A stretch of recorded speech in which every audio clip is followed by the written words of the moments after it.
I'd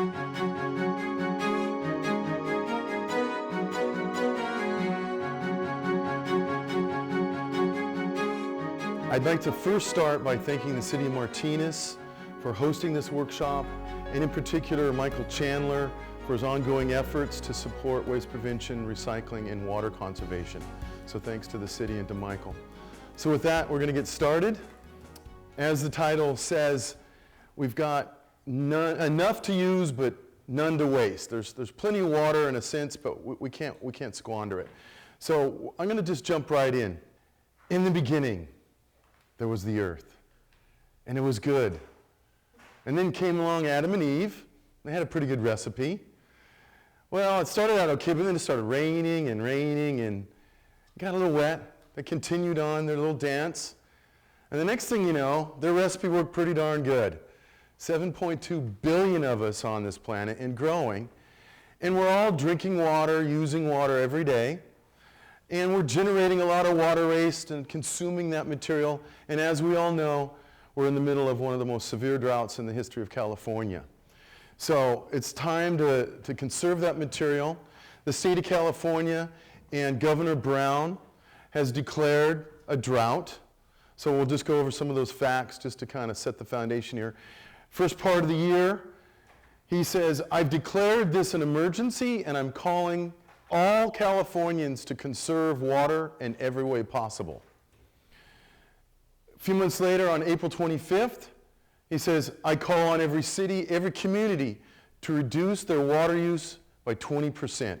So he set a goal, a specific number for us all to achieve.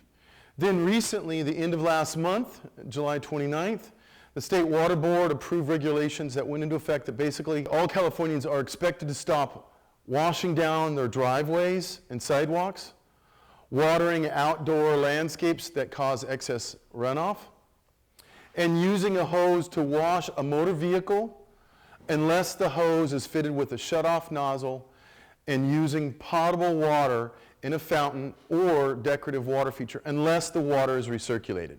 So it's very specific, doable actions or practices.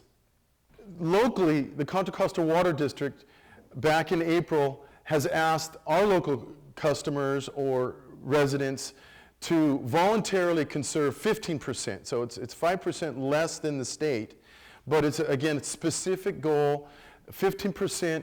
And the city also is backing up that request by having the city council adopt a resolution for the same 15% voluntary reduction as part of their drought management program. So there we go with some of the specifics, some of the measurable goals. So let's kind of back this up. Where is our water coming from? Where do we get our water? Well, it starts with rain and snow, and the snow builds up in the Sierras, and then each spring we get the melt. The water runs down into the Great California Delta, and then early in the year, some of that water, that fresh rain or snow melt off, is diverted to the Los Vaqueros Reservoir.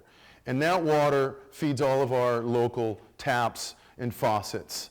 So that's where the water comes from and how we store it currently. So now we know about our water. It's time for a pop quiz. You ready? So, how much water does the average single-family household in Contra Costa County use per day during the summer? And if you can understand the question, you do get a prize right off. Anybody have any idea how much water a single-family household uses during the summer? 200 gallons is the first guess? No? A little higher? 400 gallons? Still running a little bit low?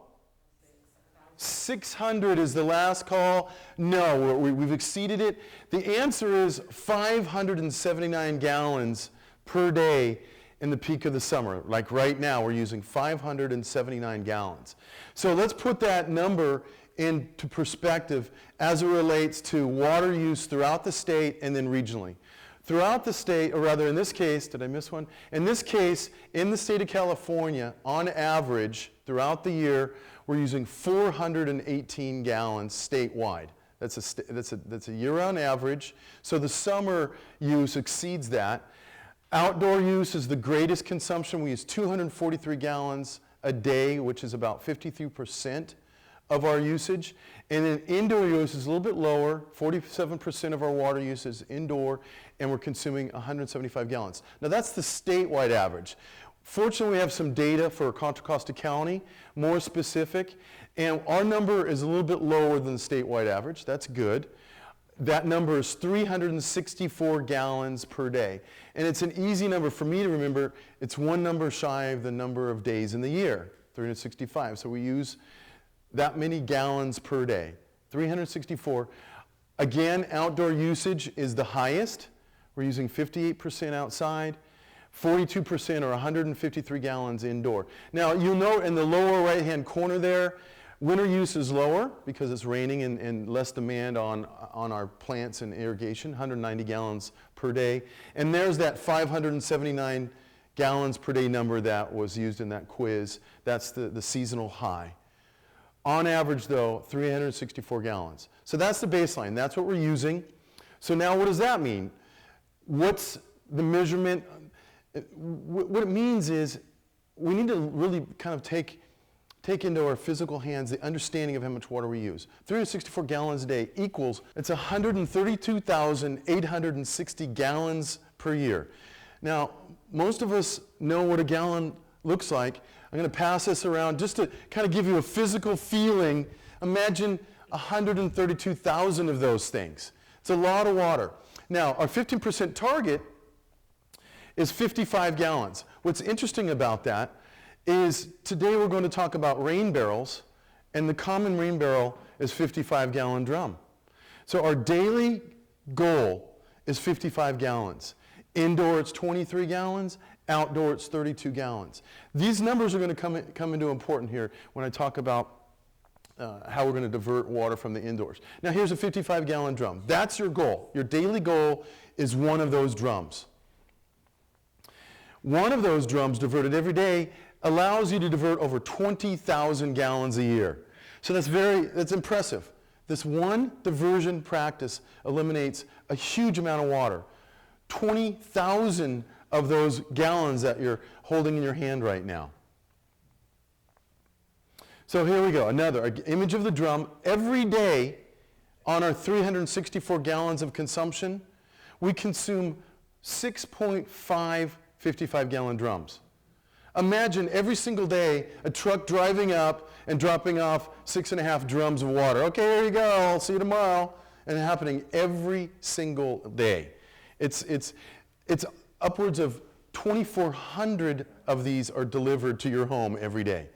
So when you start to quantify this and put it into something tangible like a drum, you start to see it's a lot of water that we're consuming. So again, you see the image here at 6.5. Your goal is to take one of those out of that image right there. So who's using our water? Often industry, commercial industry, industrial, they're the source of a lot of consumption in our daily life. But in this instance, we, the individual resident and homeowner or single family dwelling, or in fact multifamily, and multifamily is on the short end, single family, 52%. So that's the opportunity. There's the large gross consumer of our water. So let's jump in. We're going to get deeper now. We're going to get into gray water systems. What is gray water?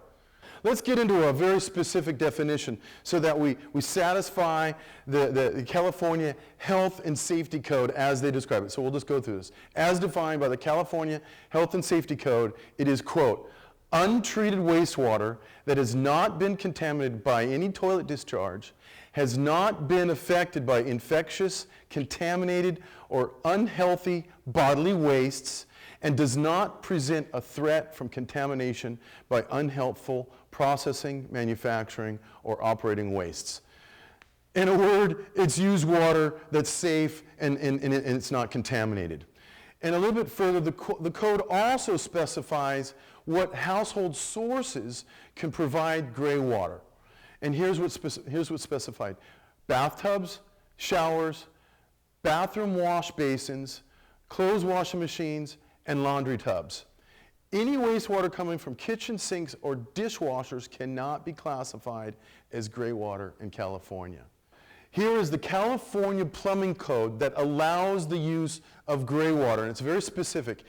it says non-potable water reuse systems, basically in gray water systems. And here's the intent of this code. The California Code 16A says, the intent is to conserve water by facilitating greater reuse of laundry, shower, lavatory, and similar sources of discharge for irrigation and/or indoor use.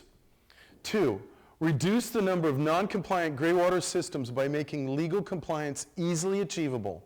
3, provide guidance for avoiding potentially unhealthful conditions.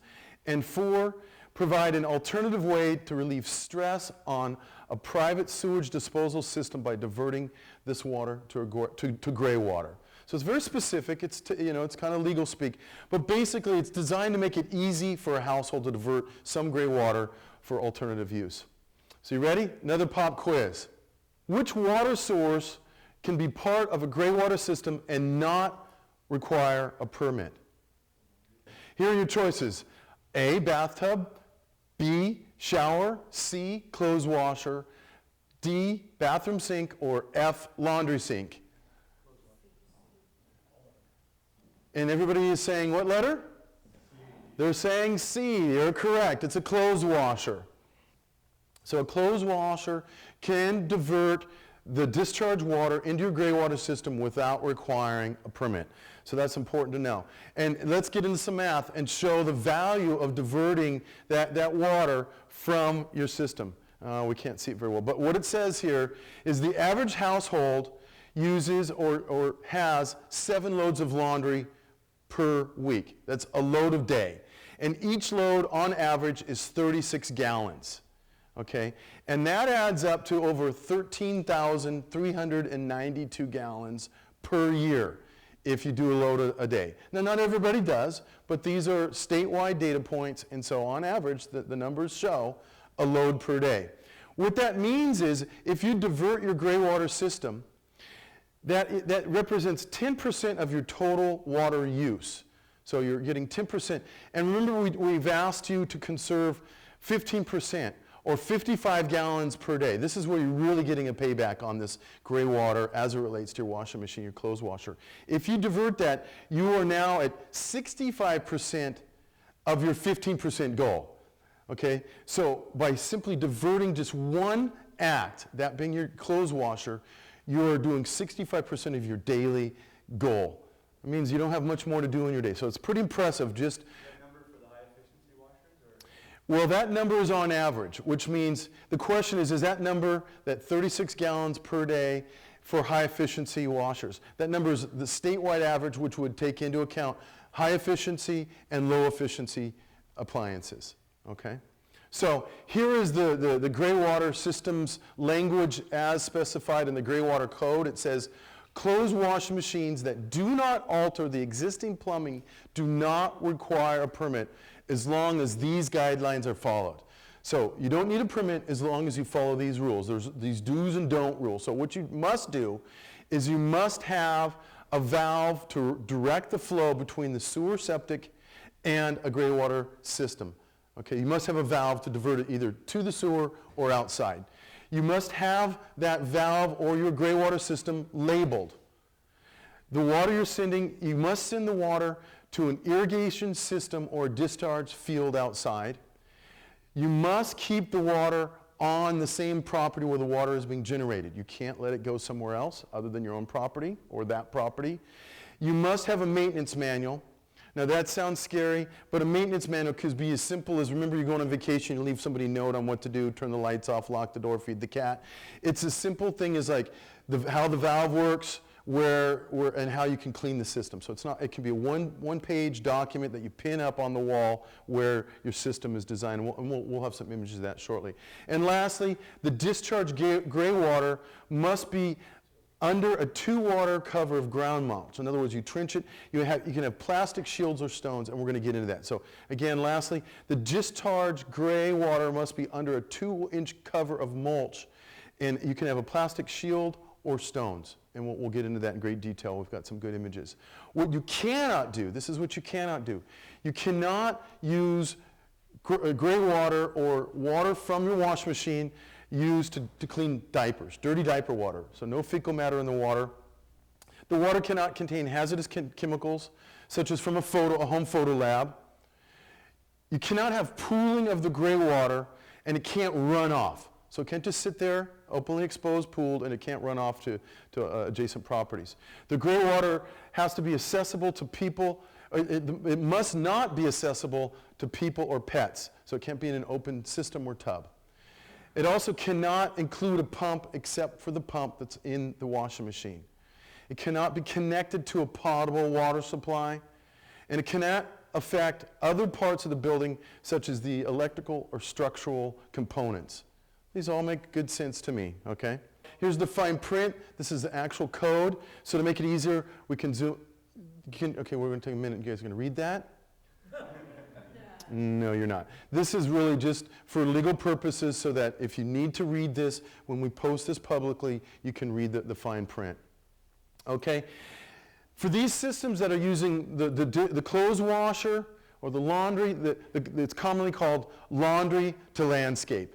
You can see here's a very simple image depicting how it works. You've got your clothes washer, you've got your levered system behind your washer, and then some plumbing to the outside and disbursement to different shrubs, trees, and plants on your property. So a very simple diagram of how the system works.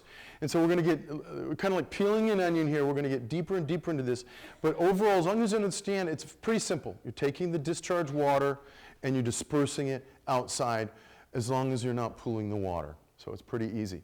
So parts and pieces. What are the components of a typical gray water system? It's pretty simple. It always has a three-way valve. This valve allows you to control the water either into your typical sewer discharge or to turn the lever and discharge it outside into your disbursement field. So it has to have a three-way valve. It has to have an anti-siphon valve. And let me show you what one of those looks like. Very simple plastic gizmo. They're about $2 or $3 at your local giant big box hardware store. And I'll zoom in on that in a moment. So in addition to the siphon system, you have to have some pipes and plumbing to take that water from the back of your clothes washer, I keep saying that, from the back of your clothes washer and discharge it to your outside. So here's a close-up of a typical system. You can see on the left there a three-way valve. Normally the plumbing that comes out of the back of your washing machine is now connected or coupled to that three-way valve. You can then see the water goes to the left to your discharge into the wall, into the sewer system, or to the right where you see that valve, that anti-siphon valve up on the top there, and then it's being diverted outside. So it's a very simple system. And here is a kit that's available. No plugs here, but there are companies out there. This particular kit is sold for just about $100. They have several other kits that have more plumbing supplies with it. And if you Google gray water systems, you'll find these systems available. If you're kind of a do-it-yourselfer, you can certainly build a system for well under $100. The most expensive component in your system is that three-way valve. It can be anywhere from $15 to $40 depending on what it's made of and who you're buying it from. There is your close-up of the three-way valve, which again, you have water coming in from your washing machine, and then you're diverting it either back to your sewer typically or off to your gray water system. There's a close-up of that in-valve vent or anti-siphon. That's important. It's required. You must have that device in there. And here's a close-up. This particular system, unlike the other image, has the anti-siphon plumbed on the outside. It doesn't matter where you have that as long as it's above the highest point on your discharge system and it works properly. So again, this can be sited indoor or out. And they felt, for whatever reason, it's easy for them to get to that valve right there. If for some reason it clogged up, they can get to it readily. Here's another close-up of the valve. And remember, one of the requirements was to have a maintenance and a maintenance guide and proper labeling. It doesn't have to be fancy. You notice in that kit they had a professionally made sticker. You don't have to have that. Obviously, just some painter's blue tape here and a black marker saying here, in this case, they must have a bamboo garden. So they're discharging their water off to the bamboo, or if for some reason they wanted to divert it back to their sewer system, they just turn it to the left and the water goes back on your normal system there. This is a very important thing to pay attention to. Two things for just the safety and the ongoing maintenance of your system. Number one, you want to anchor your system. As you know, when the machine is operating, sometimes the wall or the floor vibrates. If at some point the plumbing came apart, you'd have a real mess in your house. You don't want to damage your building there. So you want to always anchor the system to the wall. And what you do is you take a small block, you mount that block to the stud, and then you mount the system to that stud. So it's very simple, not very, not overly sophisticated here. So you mount the system to the wall, and then the one place that requires a clamp is where the hose coming out of the clothes washer couples into the three-way valve. You've got to put a clamp there, because there's some pressure coming out from the pump into that three-way valve. If that thing ever blew off, you'd have a real problem there. So that's the one spot you want to couple. Everything else can be either glued or friction fitted, but right there where it comes in from the machine, you want to have a hose clamp in there. All right? This shows now that you've made your system on the inside, you now need to plumb it to the outside. So they've brought the pipe outside to the backyard or side yard. Now, an important thing to be aware of, specified in the requirements, when you're drilling holes, you just don't go willy-nilly. You want to make sure you're not hitting a structural support, that you're not hitting any pipes or plumbing, and you're not hitting anything electrical. So you need to be careful with that. You might do some pilot holes or get somebody that knows what they're doing to start putting a hole in your building. Another tip is when you are ready to drill that hole, don't just drill straight through from one side to the other. Drill from both sides. So go outside, start that hole on the outside, go in, then go back inside and start the hole on the opposite side and drill in. If you just drill from one side all the way through, when you get to the opposite side, it's going to kind of blow out and you'll have a sloppy, messy hole. So you'll blow up your drywall or blow up your stucco there. So you want to kind of make sure you do a clean hole right there. And as you can see, they've got their PVC pipe there ready to go and couple in there. Another important fact, you always want to make sure all your plumbing is 1 inch or greater. Anything less than that, you stand a chance of it clogging up with any debris coming in out of your gray water from your clothes washer. So having a 1 inch plumbing system is sufficient for ongoing operation. So that's important. So once you've made your levered system on the inside of your house and you've plumbed it outside your wall, now it's time to get outside and start laying the line, laying the plumbing or the piping for outside. So here you can see this particular system is doing the same thing. They've got their inline vent outside. For whatever reason, they're preferring to do it that way. And then you see it's teeing off, going out to what we call some discharge points, or some discharge or drip points within your field of disbursement, and we'll talk about that as we go in. Now, this particular image technically doesn't satisfy the requirements, which are you must put your pipes under 2 inches, bury it 2 inches, but I selected this so you can see how it's done. You see the inch pipe coming out, and then you see a lateral going out to a discharge point within your water system, and I'll get into that further. But so you run your main line, and then you have laterals coming off your 1 inch line throughout your property. Okay, so now this particular installation, they've trenched around, and now they're covering up their inch lines. So it's not that sophisticated. You make your plan, you drop your line, and you get it. Here's another one. You can see to the lower right, they're coming off the wall, and they've junctioned it down to the ground. You can see they've trenched it a good, looks like 20, 25 feet, ready to go. They can have laterals as many as they want coming off that line, and then they'll cover that up. Okay, so it takes a little bit of work up front.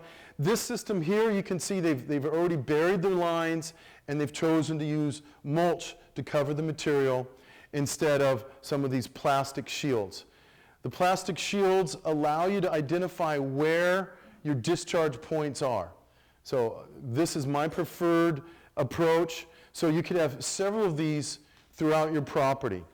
All right, so wherever those discharge points are, you're able to go and periodically, you can just lift up the cover and make sure that when the system's running water, that water is coming out of those release points. Here's another example. Again, it's teed into that plastic shield area, and it's covered up, and you just lift that cover to take a look.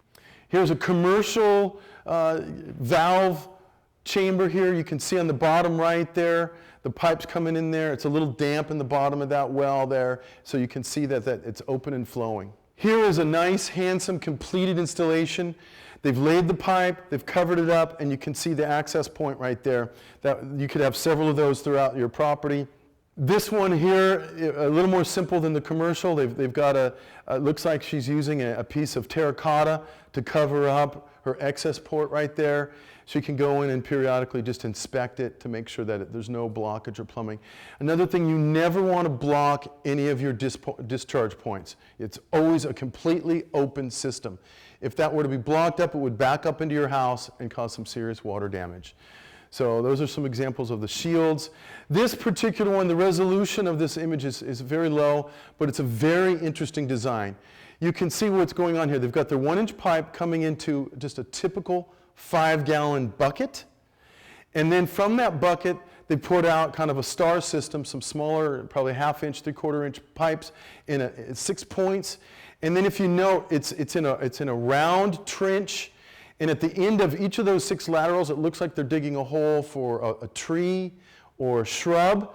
And at the tip of those laterals, you can't see it in this image from here, but there's some chicken wire in there, so they can keep the discharge point or the flow point open. Once they've installed that star disbursement system, they'll cover all that up with the exception of the top of that barrel, and they'll be able to discharge to 6 points all at once. So that's a pretty clever system. Here's a top view of that. So again, it's reuse. It's real simple. Just an 1-inch+ pipe going into a 5-gallon bucket. As that fills up, the water drains off to those 6 discharge points.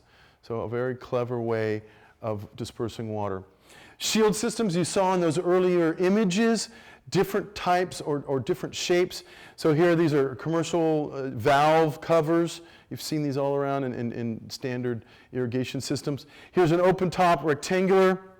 If you're wanting to have a large disbursement field, here's a conical one you can see to the lower left, just an open hole. This image right here shows you kind of a cutaway engineering view of it, how this works. So you can plumb that in the ground, and then it's got the removable lid so you can have access to your drip points there. I like this one, it's my favorite, because it's simply a flower pot. And a lot of us save these pots, so this is an opportunity for reuse. So a simple green one or a black one, what you'd want to do is take some sort of knife or whatever, and you would cut, on, in this case, the bottom. You could maybe cut 3/4 of it off to make a flap. If you remember on some of those other images, you saw it kind of flapping back. They're reusing a flower pot here, so you would cut that and you would flip this upside down. So the top would be the bottom, and then that flap would just stay on, and you just bury that into your system. So it's cheap, maybe it's free. You've got 1 or 5 of these laying around. So it's a great way to make your little plastic shields. So now that you've got your system installed, you want to pay attention to the water and your cleaning solutions. So you don't just use any old soap and water. You want to make sure that you don't harm or kill your plants with certain soaps. So we'll walk through this. So you want to choose plant-friendly products are key when using a gray water system. So you need to go out and read the labels and replace perhaps what you're currently using. All the products should be biodegradable and non-toxic. That kind of seems obvious. This is the important part. They should be free of salts or sodium and boron or the brand borax. Okay, so no salts and no boron. 2 common ingredients which are non-toxic to people but are harmful to plants and to the soil.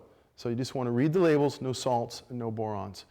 If you use any kind of chlorine or bleach cleaners, those are harmful to plants, and they should be diverted back to your sewer system away from your gray water system, because or any other, what does it say? Let me read this. Chlorine bleach is also harmful to plants and should be diverted with any other harmful products to the sewer or septic by switching the 3-way valve. So if you're going to use that, then you just need to be aware of it, throw the valve back to the sewer system, and go ahead and use your more toxic or chemical-based cleaning products. Hydrogen peroxide bleaches are less harmful. You may want to do your research on that, and can be used instead of chlorine. So there's some more alternative cleaners out there. So you want to pay attention to that. So even further, Another consideration when using cleaning and beauty products is their effect on the pH of the water. Most soaps do not change the pH, but some do, so you need to get kind of into the science of your soaps. In general, liquid soaps do not change the pH, while bar soaps make the water very basic as opposed to acidic. So in that case, because we're not using, let's say, water from the shower or tub, we don't really need to worry about that. But if in some way in your clothes washing system you're using some bar soap, you may need to attend to the acidity of that. Certain acid-loving plants may not be happy with this kind of basic water, so you need to just be aware of that. Talk to a nursery person or discharge the water to the appropriate plants. So you get into some gardening decisions. And if you're not sure if the pH is affecting, choose plants that are not acid-loving. So you may need to replace some plants, or as I said, choose where you're dispersing this water. So those are some critical things. So it's really important to pay attention to the soaps that you're going to use when you put in one of these systems. So here we have some brands to choose from. We're not condoning any of these, and you can easily find these brands by just typing in Gray Water System soaps, and that's where I got this. I found these on several other websites, and so I just wrote up this list. So they're common brands. Most of you are familiar with these. We won't get into the names here. So in closing on this, here's some images of a very mature system. You can see all the plants are thriving, and you can see all those access points and the covers. And then this one is even more so. You don't even see they've camoed out. Maybe they've buried their discharge points within their gray water garden. So I'd like to stop now and take any questions that you've had relative to the gray water systems. Yes. The question is, it's required to have a pump, or it's required that you don't have a pump for gray water system. The comment is their property, their washing machine is lower than the outside property. How do you deal with that? Well, that's a challenge. You cannot have a pump system. You may need to discharge it to another area, or you may not be able to physically have a gray water system on that particular property, because in order to meet the requirements, you cannot have a pump other than the pump that's on your washing machine. Is that a requirement of the system or the permitting process? That is a requirement of the California Plumbing Code 16A, that you cannot have any other pump other than the one that's on the washing machine. Let me restate that. You may not operate a non-permitted system with a pump other than the pump that's on the washing machine. Now, you could go out and get a pump. So for properties that have their ground above the clothes washer, you would have to then get a permit to allow the use of a pump. Thank you. The question is, what's going on in terms of commercial or industrial water discharge, and are there any pressures on them to reuse water like we're proposing or promoting here in terms of gray water systems? First, I don't know what type of legislation or requirements are out there. That's a great question. I just haven't pursued that answer. But I am aware there are many companies that are proactive and environmentally conscious and do have water reuse systems within their manufacturing process or within their general operation systems. It makes good sense, one, because they save money. So they're looking at the economics of it, as well as being able to take advantage of the environmental benefits to say we recycle our water. Yes? Are there any restrictions on the use of gray water use on edible landscaping? No, there are not. That's why this particular water, and the definition of gray water, they specifically picked several appliances or places in your home where gray water comes from.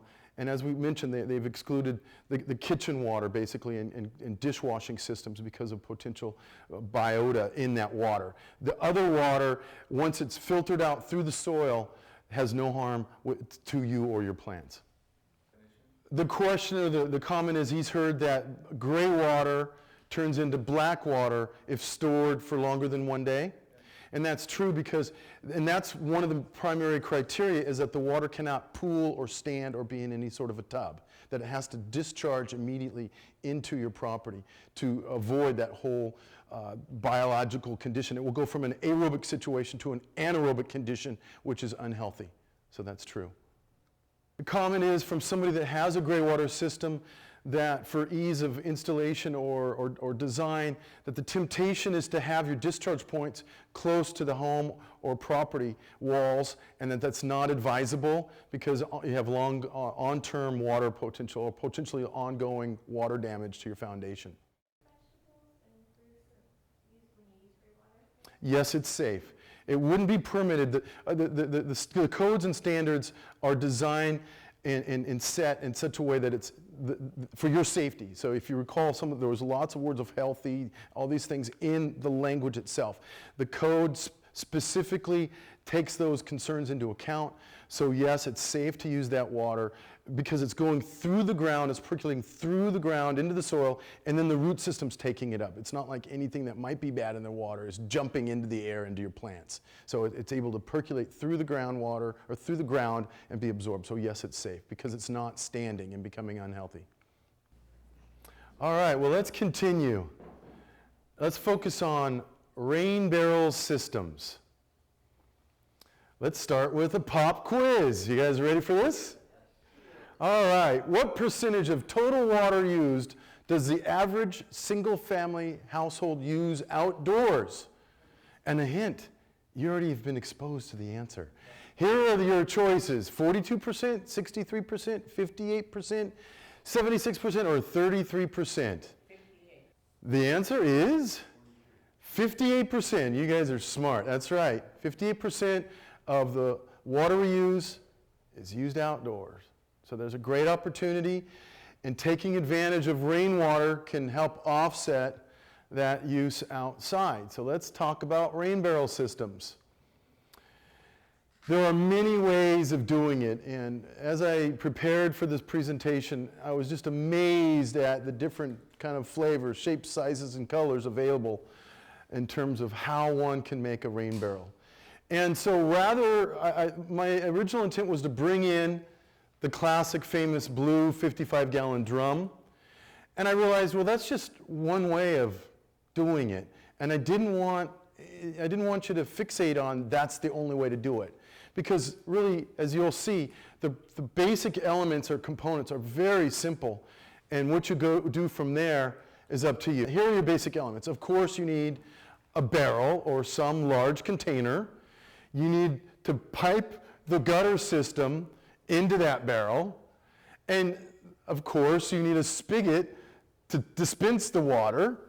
And then you need some form of an overflow device or mechanism. So you need a container, you need to capture the water, and you need to dispense it, and you need to make sure it doesn't overflow, or if it does, you can release that water. So here's just a very simple example of what I'm talking about. Literally, they've dropped the gutter rail into that drum. On the lower left, you can see the spigot right there. Simple overflow system. It's as basic as it gets. So, if you understand that concept, you're already into it. So, let's get into some of the hardware. I've got some examples of that here. I purchased this particular kit from the all-known famous big box hardware store that I won't name right now. But what I liked about this particular system, it was very affordable. It was under $25. I think that was a special, so it's about a $30 system. And it came with all your basic components. Now, some of the elements, particularly that pipe there, it's kind of cheap. So it's going to wear out or may not be long enough for general use. But it's a starter kit. And it has, up on the top, you'll see it's got the hole cutter, the hole saw right there. That's really helpful. If you don't own that, it comes in the kit. It's got your basic elements, the spigot, your overflow elements, etc. And all those items are here. You can take a look after the presentation. Here's another kit by another company. It's got a little more sophisticated diversion tool here, that white gizmo, that white device right here.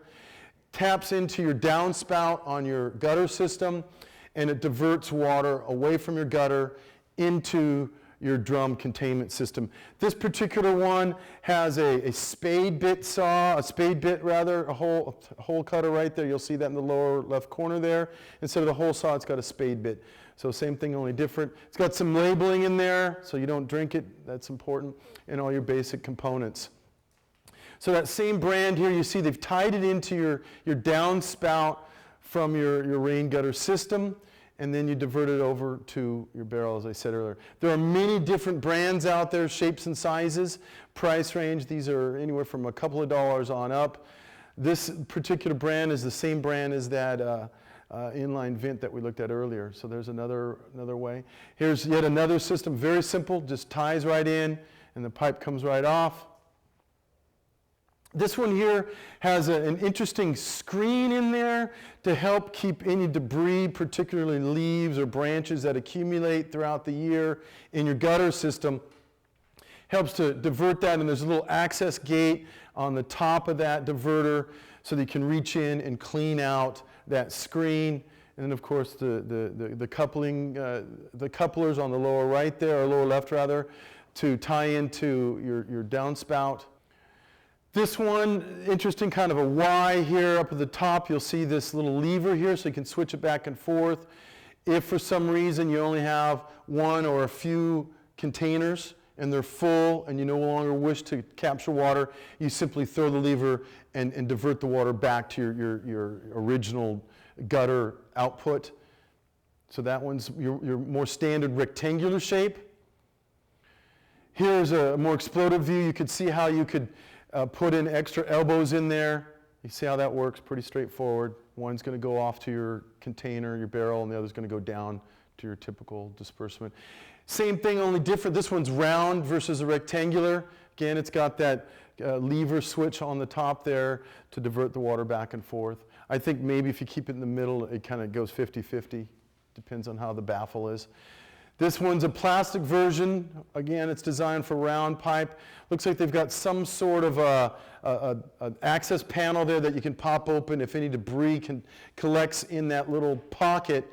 You flip that door open and you can remove any of the leaves and branches that would accumulate in that little reservoir. This particular close-up is for the kit that we have here in-house.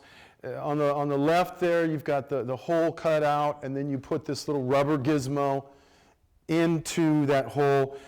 What you do is, this is flexible.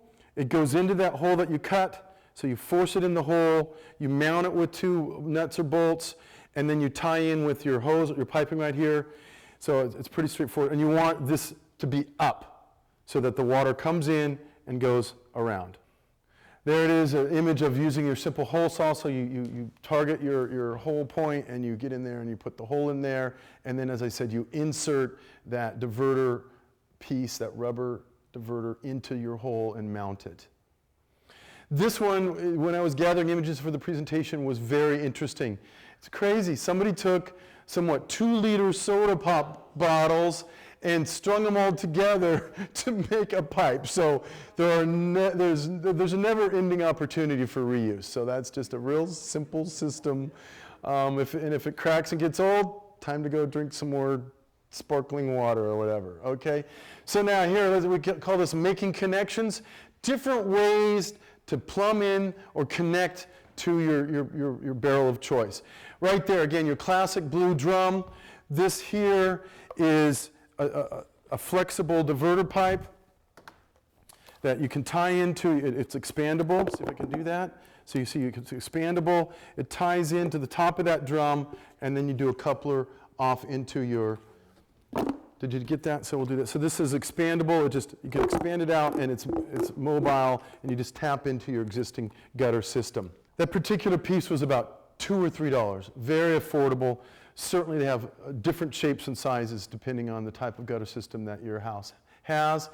On this particular system, this is a do-it-yourself. You go out and you get one of these. This, again, it's like $3 or $4 for this. So you take a hole saw or some sort of a jigsaw, you cut out the diameter smaller than this, you drop it in the top of your barrel, and then you can maybe squeeze this in to get into that system. So very simple. And there it is, coupling your drain spout or your diverted drain into the top of the drum. So it's very low tech, using gravity to feed the water. And here I've got several images of different spigots. In the kit that I purchased to demonstrate today, they've got a simple plastic spigot. That one obviously is brass. This is threaded to mount into the side of your drum. Here's another one. It's got a nice mated fitting or coupling right there. Same thing, they chose to kind of put it in there, maybe use some liquid sealant there. Okay, so there's different ways. So you can go in there with a coupling system with a rubber gasket, or you can mount it in there and glue it with some sort of strong cement. Here's another one that's more of a gate or like a ball valve in there, another coupling. So there's all kinds. So it just depends on your budget or what you have in your hardware drawer or at the hardware store.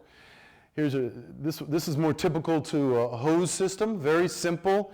It's got a little control to gate the water off there.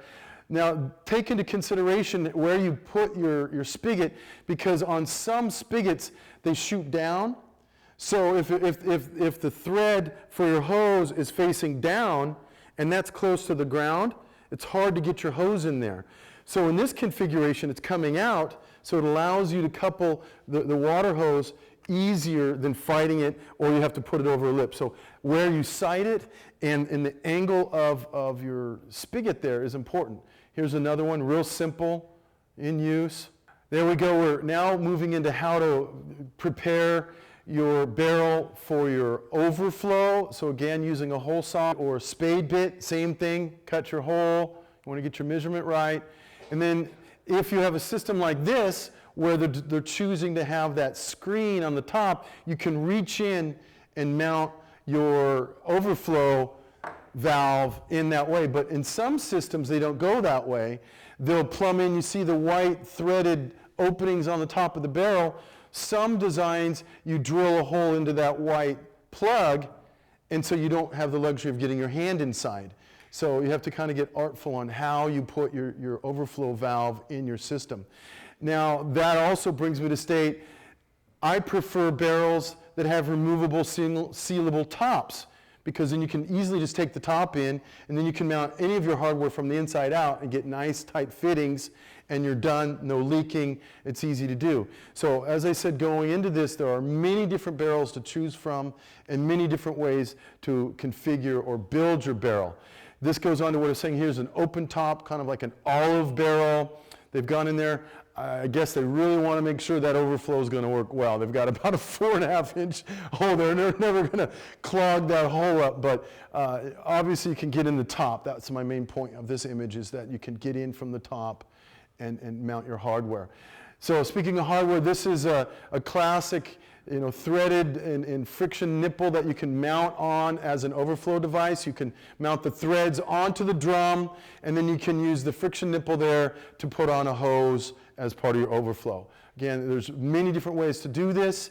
Here they've mounted it. It looks like they might have used a little glue or whatever. Simple, gas fittings here. Another one, this person's got a real big opening and using a hose clamp and large hose. Another configuration on overflow. So you get the point. There's many ways of doing it. It could be as easy as just poking a hole in it and letting it weep right there, but it's probably better to have some sort of an overflow pipe configured in that system. And to do that, you want to have tools. A jigsaw is common, or it can be as simple as a keyhole saw, where you just get in there, and to make those larger holes, you just get in there and maybe use a drill for a pilot hole and just cut out a simple hole. So it can be low tech, no power, just your own manual labor there. So then, barrels of fun. This really was fun, gathering images of all the different types of barrels that are out there. This one here, it's easily to recognize. It's a garbage can. The downside of the garbage can is twofold. Its capacity is lower than a 55-gallon drum, and the whole idea is to capture a lot of water. And in a big storm, you can easily you can fill this up in minutes. And they tend to be expensive. A 34-gallon garbage can be $50, and I can get a barrel for $20. So, and with more capacity. There are different types of containers. You can see what they've done here. They're using simple gate valves, and they've cut a hole in the top. I like this just because it was a really good image, and I'll zoom in a little bit. You can see they've used a piece of an old hose or a new hose, and they've plumbed it in there, and then on the side here, they've strapped it in with some like conduit straps, and so they've just kind of nailed it down. Just a simple configuration. Very doable, very easy to do, and inexpensive. Again, classic, the blue drum. We've seen that. You've got your simple overflow on the left and your spigot. I don't know why they put the spigot so high. I guess they don't want the last 8 gallons, but whatever. But I guess wisdom on that would be if your delivery system, your gutter system to that barrel contained some debris at the beginning of the season, and all the sinking debris would go to the bottom, and when you ran your spigot, you wouldn't suck up the debris. Here, another barrel. There's all kinds of barrels out there. Now, remember I was talking about paying attention to the way your spigot is designed. If you put this down on the lower edge, then that threaded fitting would be pointing at a weird angle. So depending on the barrel you select or have, you want to pay attention to the type of spigot that you're considering installing and how it's going to really play in terms of your hose fitting there. So that's probably one of the bigger bits of advice. Again, here's another system. You can see they've got your coupling device right here on the downspout, and then they run it over. I don't know how I don't know how it switches in here, but there are many different types of these products in the marketplace, so you want to shop around carefully for that. Again, this is a pretty handsome system. I'll say it later, but you want to be cautious of using opaque containers because over time, any of the organic matter is going to allow algae to grow in that system. And so a black or dark colored barrel will minimize or negate the development of algae inside. Over time, this will get algae buildup. It looks handsome, it's all color coordinated, but it will have some problems moving on. Again, different barrels, I mean, there's a lot of them out there. This was interesting, really low tech, just a simple plastic sleeve. You can buy these in your gutter supply section, but you don't want to leave standing water like that. So it's very low tech, but very affordable. Here, I don't really necessarily support this because I'm into reuse, so I like the idea of going out and rescuing or buying a secondhand food grade barrel. That's another point I need to make. They need to be food grade. But this is certainly going to be, it's very handsome, but it's probably, so is the price. It's probably pretty expensive. But some people want that, so that's okay. Now we're going big time here. Big time. I don't know what the capacity is of that. It's probably several hundred gallons, maybe 300-gallon tank. It's huge. Here's the good part about this one, it's black.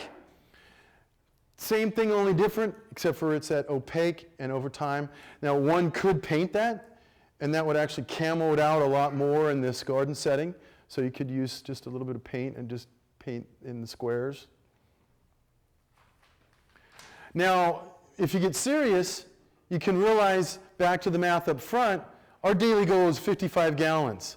So with one barrel, you're only killing one day. You have 364 more to go. So the more barrels you have, the more water you're going to divert. So we're going to have several images of dual or multi-systems. So you can see what they've done. They've elevated the first into the second to collect 110 gallons. They're getting even more serious. A multiple system there, elevated a little bit on the side of a helm. Again, using the Terra system, the one on the far right, looks like a commercial versus some homemade versions on the left there. This guy is really interesting. I stare at this a lot, trying to figure out, you know, I think it's one of my favorite, but he likes pipes. The spigot looks like it's right over here. So it fills up to the top, and then I guess once it's full, there's some sort of overflow system into an open gravity discharge tube right there. Here, popular in Sonoma County or Napa County, the reuse of a wine barrel. Even Solano County would use one of these, okay? So it's handsome. Again, they're putting the spigot up high. But, and that's the system that we showed you earlier. So they just tie into the downspout, and then they've got a simple overflow on the right side there. Getting a little more artistic, a little camouflage there, real handsome, all the way down to the turtles on the stones. So that's kind of a nice system. Even more so, like getting kind of tropical here, or getting into the marshlands. I like that one. So we're getting a little whimsy here. For those of you that like ladybugs or rainbows, we've got all kinds of colors. We're getting, this one's great, so fish in the barrel. Another seahorse, coming up on my favorites. This is one of my all-time. Look at this, and what do they say? When it rains, it stores. When it rains, it stores. Isn't that brilliant? And for you science fiction geeks in the audience, R2-D2. That's my favorite. I have to say, I can't get over that one. So there are all kinds of ways to build and design a bin. You can make them as simple as just screaming blue, or get artistic with paint and color. Now, overflowing considerations. You can see that when it rains, it can really come down fast. Maybe maybe the barrel was full before the storm. Maybe it wasn't full and it just filled up and their overflow device doesn't work. It looks like they've got a kink in the hose maybe right here. So you need to plan for this. And if you only have one barrel and it's a big storm, you need to open your gate valve and let the water go. Because it's best to get that water away from your property, away from fences and foundations. So there's one vision. And here's another one. You can see it just comes out fast. It's just totally overflowing. So again, I'm not sure why this is happening. Is it, is the gate valve closed? Is this, maybe it's coming down faster than this discharge allows. I mean, it looks like it's coming down a lot faster than that 1/2 inch or 3/4 inch line. Make sure your gutters and drains are clear. Okay, that's, we're supposed to do that, but that's important. And that keeps debris out of your system. Maybe your roof area is so large and you're trying to capture more gallons than your system is designed for. As I said, you might want to empty your barrel before the rainstorm and then add a hose to the spigot and open it during the rain. So I'm just kind of repeating some of those points. But you just need to be a little wise when the rainstorms come on. Now this I discovered, and it's brilliant. Okay, so you didn't clean your rain gutter. Life got in the way of cleaning the rain gutter. Who wants to get up there anyhow? So the way this system, it's brilliant. Right here on the left, when it rains, the water goes down, and it's capped right here. That first water is going to carry the gravel and the leaves down this tube. So you got your debris in this tube. It will fill up with water, and once it gets over, the cleaner water will then start dumping into your system. Later on, you can open this up. It'll evacuate that tube. All the crud will blow out. You cap it, and it's ready for another dirty load to come through. Real simple, low tech. I've seen some images, and if you go looking online, you'll find some images. They have clear pipes in here. They put a ball in there, so you can see when the ball comes up, and maybe the ball gets in here. It's really, they've gotten kind of interesting. So people have patents on these designs, but you could go as simple as that, just a basic tube with a threaded end cap on there, and it fills up and discharges into your barrel. I think that's one of your wisest ways of doing that. And it keeps the debris out of the barrel. Okay, some safety tips. We have to go over safety here. This is not how to do it. Okay, pay attention. This is not how to do it. I'm not trying to give you an image of ways to do it. This is not how to do it. So, why? You don't want animals or children to fall in there.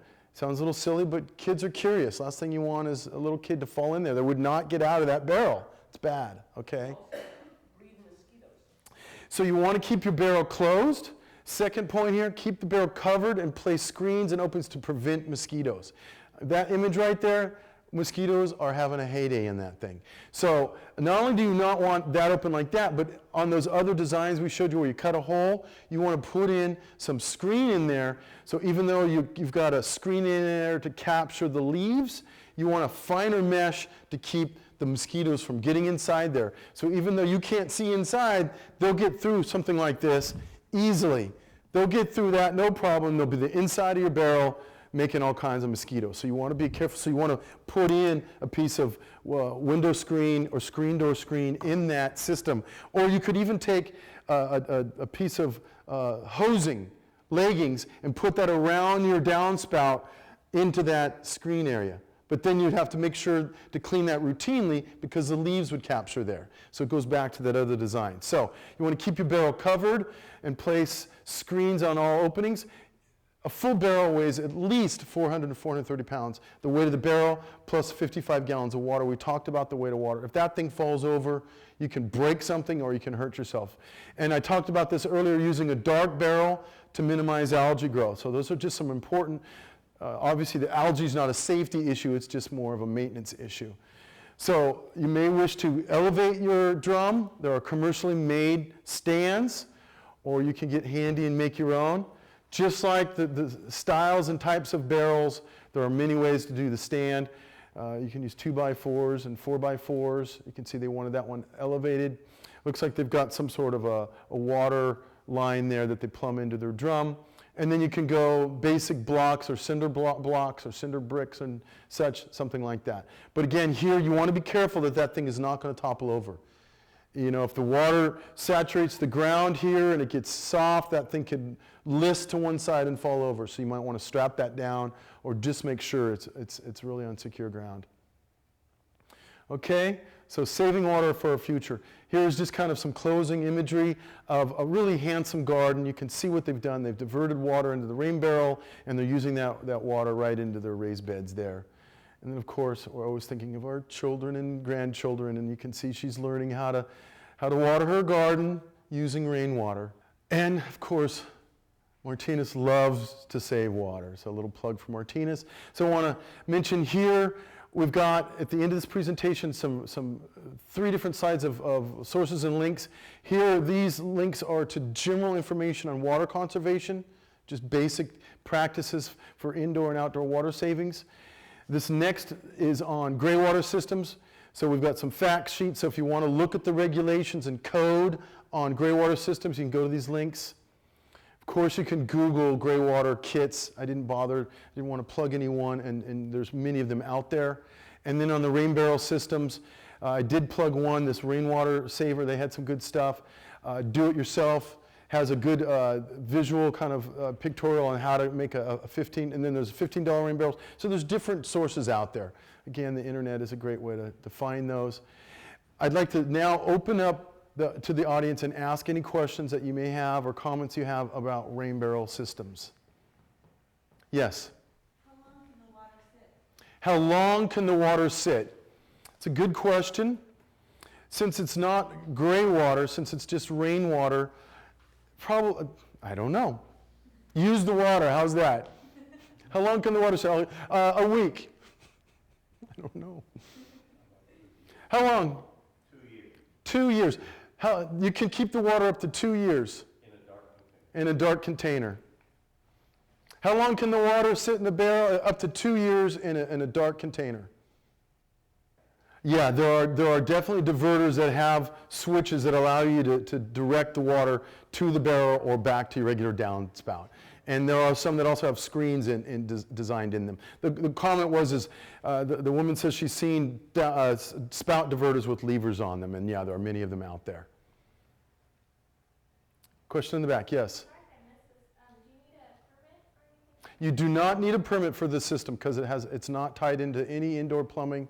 So you're just diverting something that would normally just go in the ground or in the gutter off into your yard or garden system. The question is, will there be copies available? We will be posting this, as well as, obviously you're seeing this is being videotaped, so this will be on Community Access TV, and yes, we'll make information available online. A cistern system. Yeah, I mean, one can get very serious with diverting water and get into a cistern system. As you see, some folks are doing that by multiple tanks, but if you have space and desire to do it, that's a great way to do it, and it's kind of old-fashioned. We used to store water that way long before infrastructure. Absolutely. The statement is that having a large system or a cistern system or a multi-barrel system seems really smart for California, particularly late in the summer. In fact, when we've talked about 55-gallon drums and how our daily use diversion goal is 55 gallons, we're going to blow through a 55-gallon drum really fast when you're outside, consumptions, many gallons a day. Exactly. So storing large quantities of water is certainly advantageous for dry months. Other questions? Yes. I have 4 barrels hooked up to my roof. I use the Odie diverters, and my system works really well, except for getting the water out, which I didn't put the spigots on, so. But I highly recommend it. I have part of 1 barrel left, and I use that for hand irrigating. It goes so fast, I just can't see attaching a hose to it other than just to get the water out. Would you be willing to say these comments in front of this camera? That's a great plug. We just say, you know, you've got a 4-barrel system and it works great. Right, It's easy to assemble and I'm glad I do it. right. Okay, thank you. And you can get the barrels at Ace Hardware for $130. Excellent, there we go. All right, any other comments or questions? Well, thank you all for coming out and being patient with the production here. Thank you.